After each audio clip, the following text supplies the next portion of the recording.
ang aklat ng propetang si Mikas. Si Mikas ay nakatira sa maliit na bayan ng Moresheth sa timog na kaharian ng Juda, halos kasabay ng panahon ni Isaias. Matagal nang nahati ang hilaga at timog na mga kaharian ng Israel at parehas nilang nilalabag ang kanilang kasunduan sa Diyos ng Israel. Kaya nagbabala si Mikas na ipapadala ng Diyos ang dambuhala at masamang imperyo ng Assyria para tapusin ang hilagang kaharian at wasakin ng Jerusalem. Nagbabala din siya na pagkatapos ng mga ito, darating naman ang Babylonia para mas lalo pang manira. Gaya ng lahat ng propeta, nagsalita si Mikas para sa Diyos. Inakusahan niya ang Israel, o katulad ng sinabi niya sa Kabanata 3, "Napuno ako ng lakas, ng Espiritu ng Diyos, ng katarungan at kapangyarihan. Ipapahayag ko ang pagre-rebelde ng Israel." Kaya ang malaking bahagi ng aklat na ito ay tumatalakay sa paratang at babala ni Mikas tungkol sa paghatol ng Diyos sa Israel. Pero sa kabila ng mga babalang ito, may mensahe rin ng pag-asa si Mikas. Ibabalik ng Diyos ang kanyang bayan pagkatapos niya itong hatulan. Samahan mo kami para maintindihan mo ang lahat ng ito. Ang unang dalawang seksyon ng libro ay tumatalakay sa mga paratang at babala ni Mikas laban sa Israel at sa mga pinuno nito. Nagsimula ang unang bahagi sa isang tula na naglalarawan ng pagpapakita ng Diyos sa Israel, gaya ng ginawa niya sa bundok Sinai. May nagliliyab na apoy, makapal na usok at lindol. Pero dumating siya hindi para gumawa ng kasunduan. Dumating siya para hatulan ng Israel dahil sa pagre-rebelde nito sa loob ng mahigit 500 taon. Tinawag ni Mikas ang lahat ng bayan at lungsod sa Israel, ang mga salarin sa likod ng lahat ng pagre-rebelding ito. Darating ang Diyos para hatulan sila. Pero bakit nga ba? Inaway ni Mikas ang mga pinuno ng Israel. Sinabi niya na yumaman ng mga ito dahil sa mga sakim sila at magnanakaw. Binanggit niya ang kwento kung paano inagaw ni Akab ang taniman ng ubas mula sa isang maliit na pamilya ni Naboth. Mababasa ito sa unang Mga Hari, Kabanata 21. Pero isa din sa mga dahilan ay ang masasamang propeta ng Israel. Tuwang-tuwa sila sa pagbibigay ng mga pangakong proteksyon ng Diyos kapalit ng pera. Mali yan, sabi ni Mikas. Binawi na ng Diyos ang proteksyon sa Israel. Sa pangalawang seksyon ng mga paratang laban sa Israel, mas pinaliwanag pa ni Mikas ang matinding pang-aabuso na ginagawa ng mga pinuno at ng mga propeta sa Israel. Sa kanilang pamamahala, tumatanggap sila ng suhol. Binabaluktot nila ang hustisya para paboran ng mga may pera, habang ang mahihirap ay inaagawan ng lupa, ari-arian, at nawawalan ng pag-asa. Lahat ng ito ay paglabag sa batas ng Torah. Labag sa batas ng Torah ang pagbebenta ng lupa na pagmamay-ari ng mga pamilya, kahit pa mahirap sila. Kaya malalaman natin na hahatulan sila ng Diyos gamit ang malulupit na bansa. Ibabagsak nila ang kaharian sa hilaga at pagkatapos ang Jerusalem at ang templo nito. Dudurugin silang lahat. Matindi ang mga babalang ito, pero hindi ito ang pinakahuling mga salita.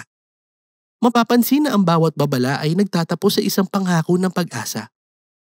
Una, gamit ang isang tula, inilarawan ng Diyos na katulad ng isang pastol na magliligtas at muling magbubuo sa kanyang kawan.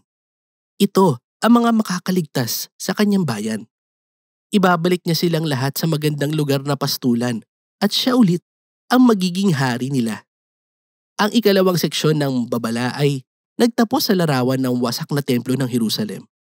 At ayon kay Mikas, hindi ito magtatagal. Darating ang araw, itataas ng Diyos ang kanyang templo. Mapupuno ito ng kanyang presensya at ang lungsod ay mapupuno ng mga taong nakaligtas dahil sa kanya. Kaya ang tunay na layunin ng Diyos para sa Israel ay maging lugar kung saan nagsasama ang langit at lupa. At lahat ng bansa ay pupunta sa Jerusalem kung saan naghahari ang Diyos sa lahat ng bansa. At dahil dito, magkakaroon ng kapayapaan sa mundo. Ang dalawang panghuling tula ng pag-asa ay talagang matindi. At pinalawak pa itong mabuti sa kasunod na seksyon sa libro.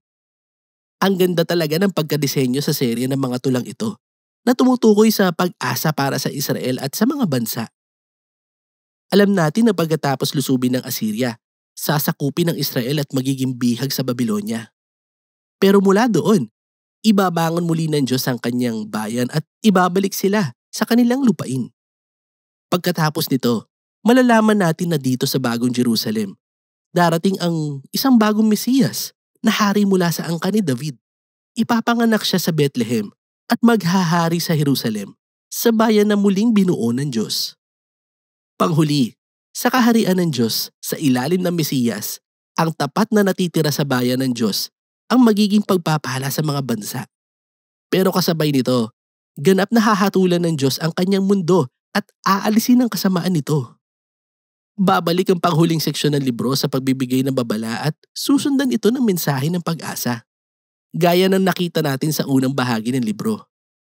Pupunahin ulit ni Mikas ang di makatarungan na sistemang pang-ekonomiya na pinapairal ng mga pinuno ng Israel. Sinisira nito hindi lang ang lupain, kundi pati ang buhay ng mga tao.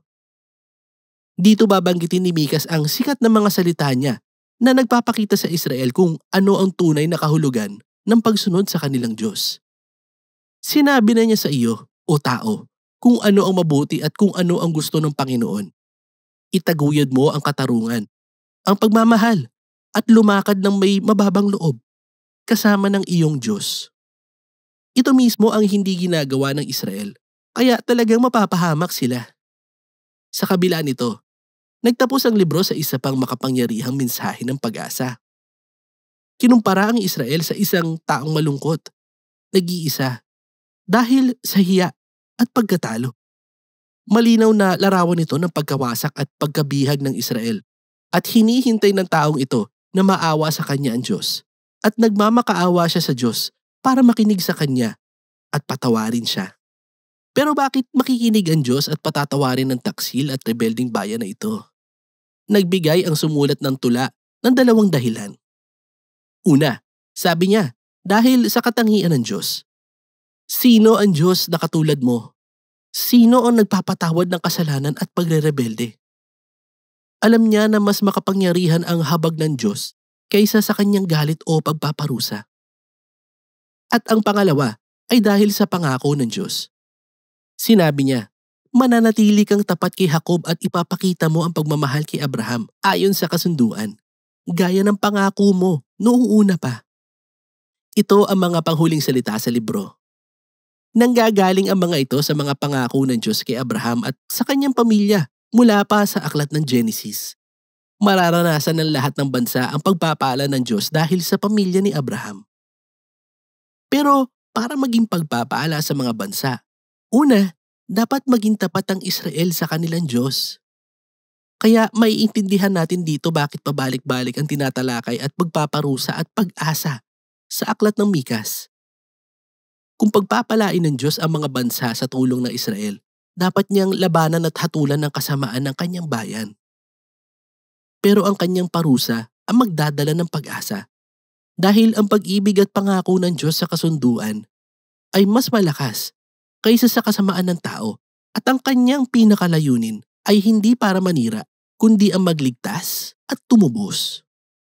O gaya ng sinabi sa mga huling linya ng libro, natutuwa ang Diyos sa pagmamahal na tapat. Kaya ipaparanas niya ulit ang kanyang habag. Dudurugin niya ang kasamaan. Itatapon ang ating mga kasalanan sa ilalim ng dagat. At tungkol dyan, ang aklat ng Mikas.